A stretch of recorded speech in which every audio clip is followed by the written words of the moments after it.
lebo neviem, ako vy máte filozofiu, ale filozofia Livia je taká, že pozícia ramien, pozícia panvy by mala byť v jednej rovine.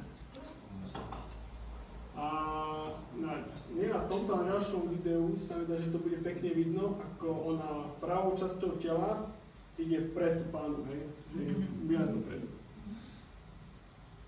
To preto išli tak dobre tie obráky. No, práve.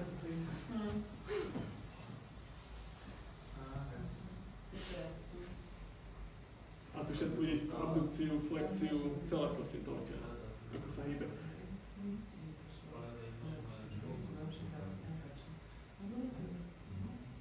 Teraz napríklad tu je uhol zvolený, ale dala by sa tam zvoliť napríklad aj akcelerácia, hej, to zrýchlenie.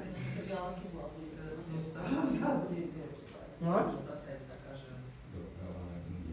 Môžeme ďalej?